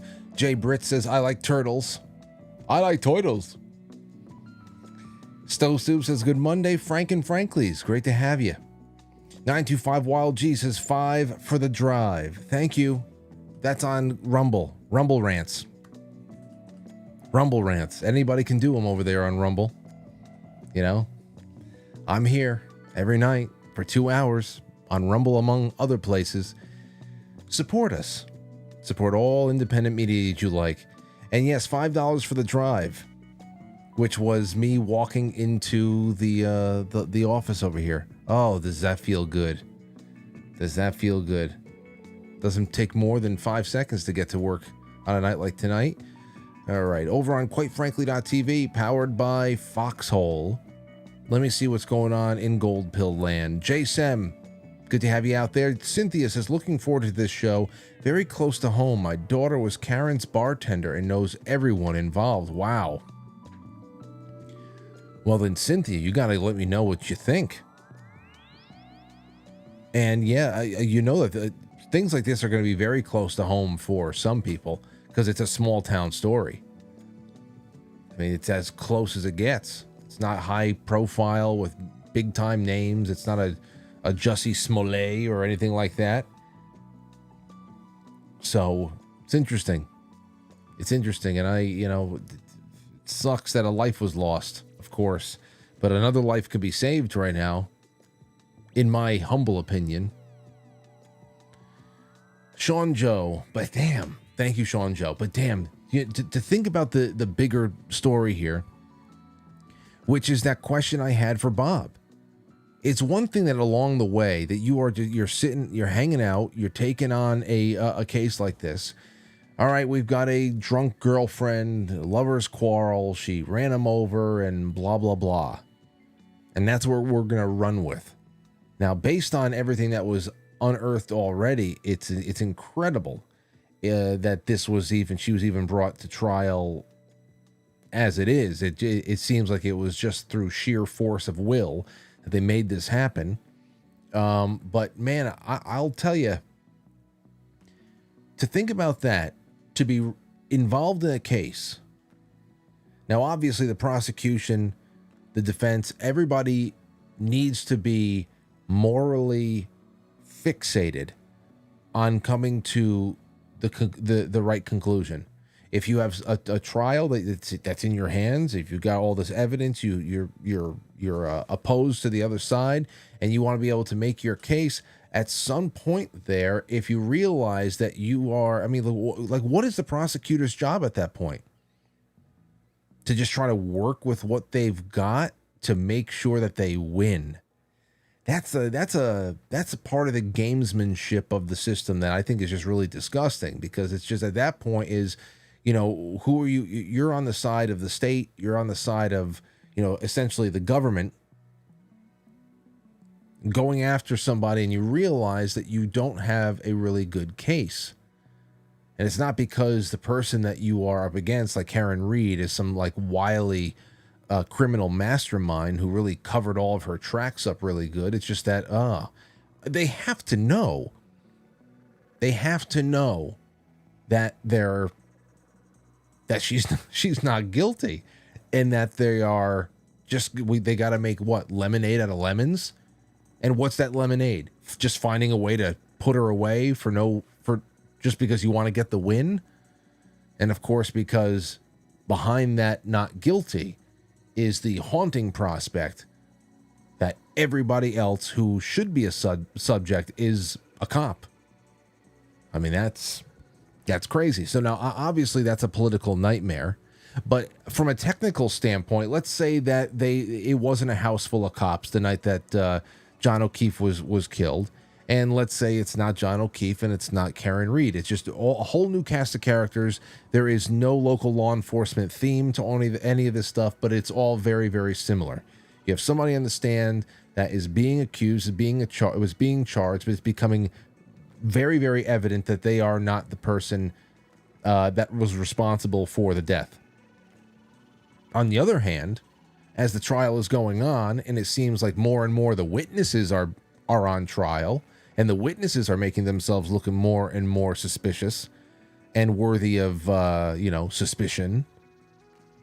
What happens when you let the first person off, rightfully so, get them the hell out of here, let them start putting their lives back together, but over the course of a trial, you realize that the real killers are out there, and you might have just met a few of them. What do you do from there? So if it wasn't a political nightmare, is there an avenue to be pursued by the court and any officer of the court at that point who wants to go out and actually put a murderer behind bars? I understand what Bob was talking about with the political nightmare aspect of it all, just because of who's employed by who and who knows each other. I understand that, but man, over the course of a trial, if you start realizing, oh, you know what? I think it's these people instead. What do you do? Is it really just that's it? You survived? Everybody survived this? There's still a person dead, and everybody just goes their merry way? That's messed up. And if there was an instance of that happening, I'd like to know about it, where over the course of a trial, one person that was on trial is obviously acquitted, but they also found, we need to know a little bit more about this squirrely character over here. I would like to know some of that. Any of you out there who really studies case law, I should have asked Bob that when he was on the air, but like I said, we have a lot of sleuths out there who just do their thing. Okay. All right, let's get into something else. I'll save all this stuff for tomorrow. Justin Trudeau getting all bent out of shape. I'll play the wimp tomorrow. But here's the quote. We've seen around the world a rise of populist right-wing forces in just about every democracy that we've seen.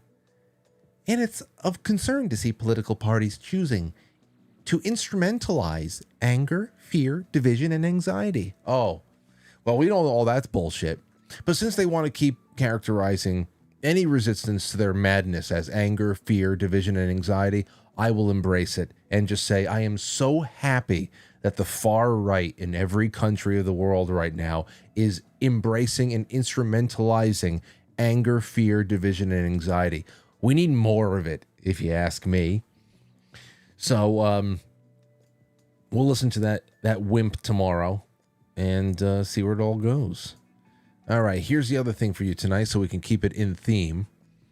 This is from ABC 6 Action News.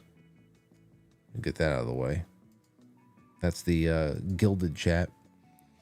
Let's see. Blueprint of murders helps lead to Huerman's charges in death of 2 more women, says prosecutors. This is about the Long Island serial killer, and soon we'll be talking with Frank and Jim Zell. I'm sure they'll be calling soon.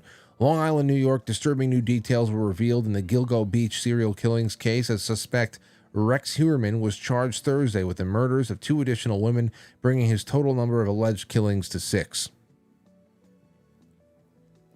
The new charges also significantly expand the timeline in the Gilgo Beach case, with the first murder Huerman is accused of committing now taking place in 1993.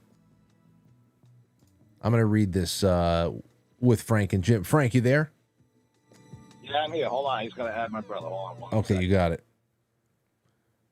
Hold on. 8. You on board, Jim? I'm here. I see.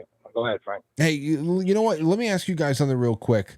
Oh, wait a second. Wait. I think I got an answer to a question of mine from AK in the Gilda chat room about whether or not a one murder trial ever led to a new band of suspects being formed and the original suspects being cleared.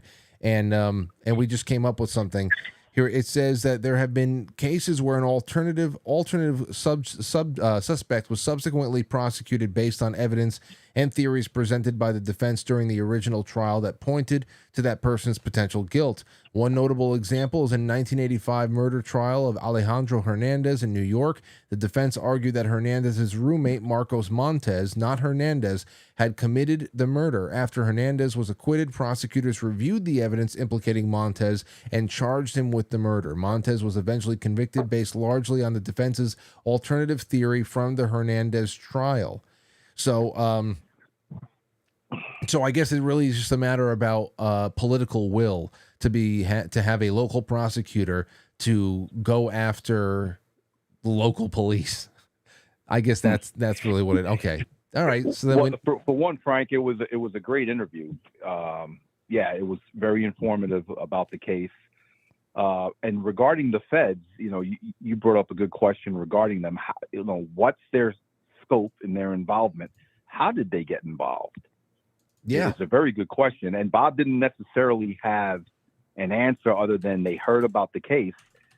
But what does that mean? Maybe the feds got involved because they were investigating something prior to the murder in Canton. And speaking, in our town where we grew up, West New York, New Jersey, they had the police force in West New York removed by the feds because of corruption. They fired our police department. They fired the entire police department, and the FBI was running it because it was pretty much that town was run by the Cuban mob. But who requests that kind of intervention?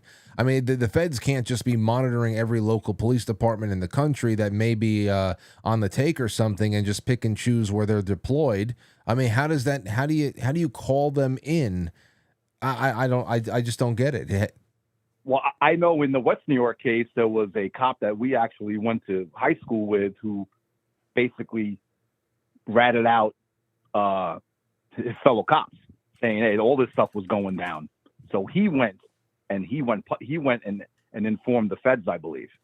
Yeah. In that case. But what happened in Canton? I think the feds were investigating something, and then the murder happened. Yeah, I think they may have been there beforehand. They were investigating something else, probably corruption. Then this murder takes place.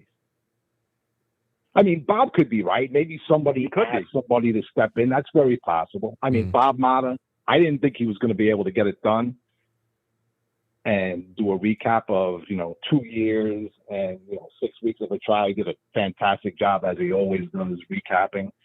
I mean, there's some crazy stuff that just didn't come up. Like Michael Proctor is the lead investigator. He mentioned the name Michael Proctor. He testified today. Absolute disaster. I told you a month ago, Frank, that in my opinion, I didn't follow this. I only really started paying attention to it once I heard the feds were somehow involved. And I'm like, well, something stinks right out the chute that the feds were here and they're handing over information and, that's going to delay this trial. Yeah. That's why I started paying attention to it. And then I started hearing things. I'm like, oh, this sounds like a plant that's going to blow up during the trial. And that's exactly how it's playing out. Bob is, he's an attorney. He's got to prove it in court. Me, I'm not an attorney. I'm not a professional. I'll tell you how I see it. Okay, well then she dropped him off. Fight broke out. They, 2 or 3 guys beat him up. Maybe hit him on the back of the head. They dumped him outside and tried to pin it on something else. Maybe a plow coming by and hitting him was going to be, excuse number one. And then they went to pin it on Karen. That's it. I mean, yeah. And then everything. I'm sorry, Frank. No, it's the most obvious. But again, think about the cleanup. Think about how many people had to be involved with the cleanup inside. There's 3 pints of blood that's unaccounted for. Well, I mean, yeah, I mean, there's like, where's the blood? If the blood isn't in the yard, the only other place it could be is in the house, where nobody in the house says that John ever entered. But yet, when you have people leaving the house, not one of them see a body. That guy's 6'2", 220. That's true. On the lawn as they're leaving, putting on their lights. That's true. They would have seen it. I didn't Come on, man. Oh my God! You know what I mean? I didn't even think about people leaving the party. I didn't even think about that. Yeah, people left the party, and then you have not just the Google search at 2:27 a.m. So he was dropped off at 12. Let's say around 12:30. He walks in. Karen leaves. According to the state, that's when Karen hits him and drives away. And then he somehow is launched onto the lawn, hits the back of his head, sustains facial injuries. Hey, Bob talked about it, swollen eyes, an egg on his, above one eye. Yeah. And then the other thing he has is bruised hands. You know what that sounds like to me? I've been in enough fights to tell you. Sounds like a fight. Yeah, come on, man. That's somebody who got an ass whooping. That's what that is. Probably got knocked down. Could have hit his head on the floor, hit his head on the back of a table. I mean, whatever. And then you have deleted phone calls being made. Brian Albert, right? He's the former Boston cop, newly retired. That's whose house it was. Brian Higgins was he's an ATF guy. He leaves the party. He goes to the Canton Police Department. Now there's calls being made after 12:30. Now, talking about 12:45, 1 something, 1:30, 2 o'clock, 2:30. You got the Google search. You have calls being made between, Jen McCabe and John O'Keefe's phone during this time frame. She made like 6 calls. You know what that sounds like? They were trying to get his phone out of the house because they couldn't find it after the fight. Mm-hmm. It's just a bunch of that stuff, which these people, they look like fools on the stand. The prosecutor has spent the first half of the trial. Usually you present your case. The first half of this trial, he has just been calling the people in the house to protect them, to get, all the shady stuff out of the way, so then he can present evidence that Karen Reed hit him, which he hasn't really been presenting anything. Michael Proctor, the lead investigator, Massachusetts State Police, he's close friends with the Alberts that own the house. He's supposed to recuse himself. He can't be the lead investigator, so what does he do? He lies. I think he lied to a grand jury, that other grand jury that you can't even mention in the trial, the feds. Lied about knowing him so he could be the lead investigator. This was a plant job, and it's falling apart in front of millions of people. And the sad thing is, and Bob is absolutely right, John O'Keefe is not going to get any justice. Karen Reed's going to walk because she didn't do it. People, I think, Proctor's career is over. His sergeant's career is over. This prosecutor will probably never work again. I haven't seen a prosecutor this bad since Brad Pitt in the movie The Sleepers from 1996. You remember that movie? Yeah, yes, I do. Where he threw the case. When he threw the case to get his friends off on a murder. This guy is doing a better job than Brad Pitt did. It's almost like the feds have something on the prosecutor, and he's tanking it on purpose. It's anyway. I know we got to. You didn't even talk about the inverted camera. I mean, come on. Oh, they falsified evidence to the court. Oh my goodness.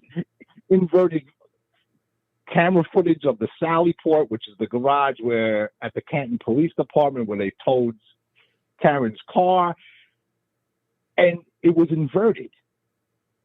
So you see people standing at the left taillight. And all these cops are coming on the stand and it's saying, we didn't go near that right taillight. We didn't go near it. The prosecutor And the cops never told the jury that it was mirror imaged. So what you were really seeing was reversed. The cops were standing at the right taillight. They tried to get over on the judge and the jury, and they got caught. Like, what I'm telling you, the stuff that's going on in this trial, Frank, I've never seen anything like it. I'm not a big trial guy. Well, I knew this one was going to be a disaster. I just didn't know how bad. But sadly, John O'Keefe is going to get screwed. There's not going to be justice for him. And the feds is the only hope. If they catch one of these cops on something else that has a big jail time, maybe they can get the guy to flip. I don't know.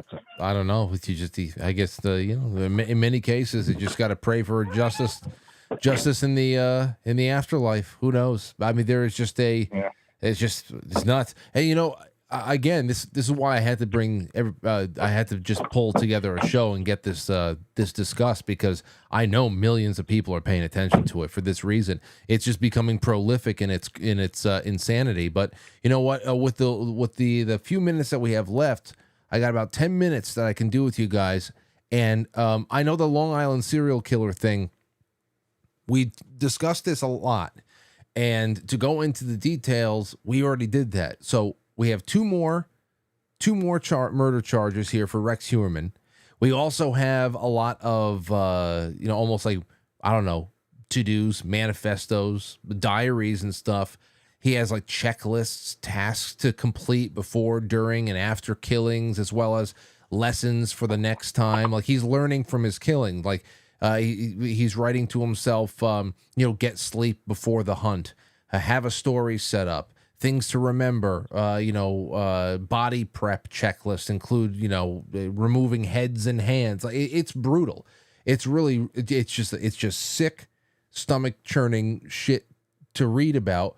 We've done a lot on this. So since we have two more bodies and a little bit more gruesome evidence, which I gotta say that all this diary stuff and the written verbal element of it, from an organizational standpoint, it makes everything that Shane Cashman was talking about a year or so ago make even more sense when he was talking about all those old those internet blog posts that people believed, it was almost like a gore erotica stuff that people were finding, and he tended to believe that was really the writing of the killer.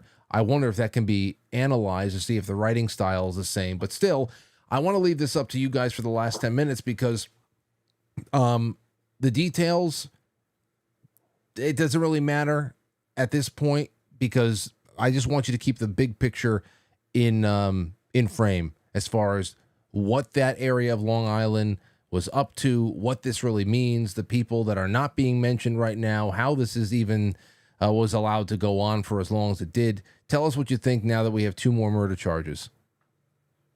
Okay, they went back to the house, they searched, they find a document on his hard drive, a planning document, and he's a meticulous killer.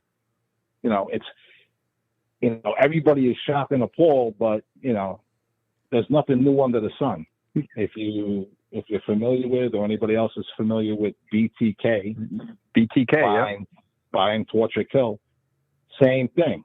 He kept, he planned out his stuff. He wrote everything down on index cards. There are killers like that, just like Heuermann was, trying to, give himself alibis. BTK did the same thing, how to disarm alarm systems, how to present himself to the public. This is why he was the president, of his church, the Presbyterian Church. That was his cover. So, these killers exist, and Heuermann is just another example of that type of killer. He's probably been killing for a very long time. But I think people are forgetting, that, to me, there is no doubt that his wife at the very least knew some of the things he was doing, and is involved in some way. Because his manifestos and his writings, all that stuff is very planned out, detailed, take your time. A matter of fact, it says sleep, more time to play. Oh, yeah. He was keeping these victims around, which means people in the house had to know or be aware that there were people in that house because he was keeping them around. Stockholm syndrome. He was killing them in the same house as the family was in? Well, you tell us, Frank. He's in that preparation list. He's talking about things like get more sleep equals more time to play. Stuff about torturing, removing evidence of torture, and deep study of the Stockholm syndrome. Humans wanted to have like sex slaves. That's what he was doing. And he was studying the Stockholm syndrome, so, he would kidnap. This is going to take, you're not going to do this in a 24-hour period. This will take days to do. Now, let's not forget that there was a woman who came forward, was it last year, Jim, with the affidavit? Mm-hmm. One of the Gilgo victims, Karen Vergata. Her and her NYPD detective boyfriend were at a swingers club that was very close to Heuvelmann's office. They leave, and her boyfriend says, "Oh, I got to make a stop," and picks up a woman recently out of jail. They drive to Long Island to Rex Heuvelmann's house. They stay, they party. I think the cop and Heuvelmann have sex. I think, just a bunch of stuff. But the wife is present, according to the woman. She knows everything that's going on. So everything gets, they do their thing. The girl and her boyfriend, cop, are leaving. And the girl's like, "Where's the girl that you picked up and that we brought you?" "Oh, don't worry about her." Next thing you know, she comes out running around naked, screaming. The girl's like, "Go help her." To the cop. The cop's like, "Oh, no, it's okay. They're just playing a game." That girl, they wind up leaving her there. That girl was Karen Vergata. That was on Valentine's Day. She was never heard from again. And a cop brought that girl to Heuvelmann with the wife present. Now, you tell me how that wife ain't involved in all this. Yeah. And there were other people. There were other people that were living in the Heuvelmann house that were not family. From my understanding, you had other members that were living there, other people and that information has not really come out yet. Who were these other people? What did they know? Well, it has to make you wonder about just neighborhoods as well. It's just not even just one house, but of course, if this is a place that a cop can say, "Hey, let's go make a trip from the city out to Long Island." These are places that to go. They're like, where do you hear about this? How are these connections made? And it has to exist just outside of this one residence as well. So, I don't know. There is no doubt in my mind that Rex Heuvelmann was going to these other parties at Gilgo Beach, in these in the private communities. He was attending some of these parties. There's no doubt. It's crazy. And then never mind, Frank, there were more cops. It wasn't just that detective that was part of that swingers club. There were a whole bunch of cops that went there, and guess where they all lived? In Long Island, in the surrounding areas. This was some kind of freak show in that community. Heuvelmann, a serial killer, but liked to swing. Everybody's praising the cops now. It wasn't until, Jim, what was the good guy, the commissioner who just left? Oh shoot, slips my mind. The black guy. It wasn't until he came on board. Yeah, he he said he was going to have an arrest made, and he did, because before him, they were covering it up. Because James Burke was the chief of police in Suffolk County, and he was a sex-swinging freak. Oh, he was the one that had all the stuff in the car. I forget that. Yeah, He's the one that arrested the guy that broke into his car and pretty much nearly beat him to death in the police station. Yeah. And he got sentenced to like 40 months for that. I mean, now, and he's the one that chased the FBI out of the area, so they couldn't assist. He said no. He chased the FBI away. He chased the FBI away. He wouldn't let the state police get involved. He wanted it just kept. He didn't want any investigation because he knew. And Burke is the same type of guy. Him and Human share a whole bunch of traits. Yep. So if you guys, yeah, go ahead, Frank. No, because we only have 2 minutes left here. So from Frank, let me bring up something. It's an older case back in the '60s. I have to touch on this. There was a church in upstate New York. I believe it was St. Michael's Lutheran Church, where you had a woman named R.W. filed a lawsuit, and as of a couple of years ago, it's still ongoing.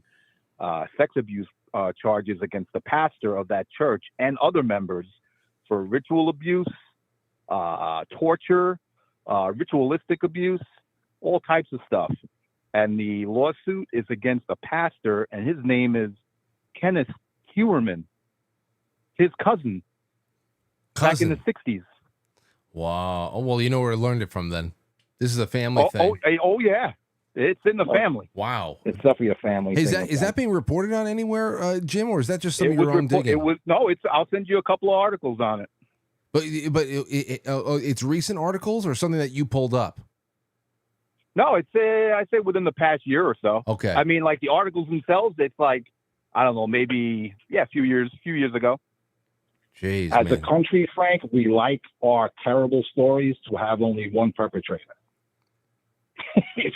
You don't want to make it a group thing. Definitely, you don't want to have cops involved. I know. You know, the American public doesn't like that. They like their crazy people just to be, one-offs on their own. Yeah, that's it. They want it to be a one-off, and they want there to be a conclusion after they do their deed. There's a very defined conclusion, and they can leave their doors unlocked again. Yeah, well, that's we're going to keep on top of this one because obviously there's going to be more, and it's really just a matter of how it's going to be handled and how it's going to be fine focused so that there's nothing unapproved that's caught in the blast radius. Like with everything else, I appreciate you guys hanging out with me tonight, and I look forward to the next time, as always. Thank you, Frank. Thanks for having us on. Good job with Bob. Thank you, guys. Great interview. All right. Frank and Jim Zell, they are the best.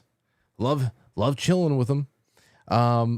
Let's see here. InTheZeller.com. I don't think they've updated anything recently, but it doesn't matter because they have a wonderful archive of work from the past that you should definitely keep up with, and they've always got their eyes peeled. All right, ladies and gentlemen, so that's all we have for tonight. Let me make sure I didn't miss anything. Brother Zoe says, my brother, thank you so much for your video. You are a rock star, man. Oh, I just spoke from the heart a little bit for you, Zoso, dude. I sent a congratulations to Zoso for his 500th stream last week. Deserves it. Congratulations. All right, over here on Rumble, we got some Rumble rants. Let me see here. One from Two Dogs, Mike D. Then we're stopping in a second to do our book club. The Google search could have been one of a few things depending on when she searched it, like her trying to find out if he could still be alive, hence the need to keep searching for him. Okay. Hey, Frank, love the true crime nights with Bob and the Zells. 2, bonus. Yes. And listen, I'm going to make an attempt at to bring Turtle Boy on. I may have an in. So there's that. And I also want to bring Jay is for Justice back on. And, I know that Megan Fox does not do true crime, but she does a lot of reporting on cases. And I don't know. She feels like she's under that umbrella in many ways. And I don't know. I love these nights. I really do. It's almost like story time, but it's a lot more consequential. Stephen Ellis says, great show, Frank. Thank you, Stephen. And Spud Hill says, I do appreciate you doing 2 hours on Rumble. Great show tonight. Well, thank you, Spud. And thank you for everybody who supports the show, no matter where it's on. And I still love Pilled and Foxhole over there on quitefrankly.tv. And I still think it's the best place to watch because it is the most independent place. And that was a really special 5-month phase that we had of the plan over here to hopefully continue to grow. And man, oh man, couldn't have been at a better time with the entire studio falling apart. That was really, really key. So I love everybody over there at Foxhole. Thank you guys so much. And for everybody watching wherever you do at 7 o'clock, I love you too. Thank you. Brew Bark says, here, a cookie for Aurora. Thank you. Boys Blanc says, it's Monday. Let's make it a great week. Indeed we will. And now I wrap up with you all, and I will see you tomorrow night. We're going to have another great, great show lined up for you tomorrow night. I already the things I want to talk about with Robin in mind. And, oh, yeah. Shit, I'm sorry. It's 9 o'clock. I got to start book club. I'm going to have to save this for tomorrow. Essentially, ladies and gentlemen, same thing that we did for Mother's Day with the Quite Frankly coffee, we're doing for Father's Day right now. You go to Quite Frankly, you go to quitefrankly.tv, the affiliates page, or right in the front, there's the coffee banner. Click through to the Quite Frankly Elevation Blend coffee. Buy coffee. And any purchase with your coffee this month, you are, and especially if you're already like subscribed through coffee over there, your name is automatically put into a Father's Day running for you're going to be winning this. Somebody's going to be winning this. Look at this. You remember the Mother's Day coffee brewer we put out there?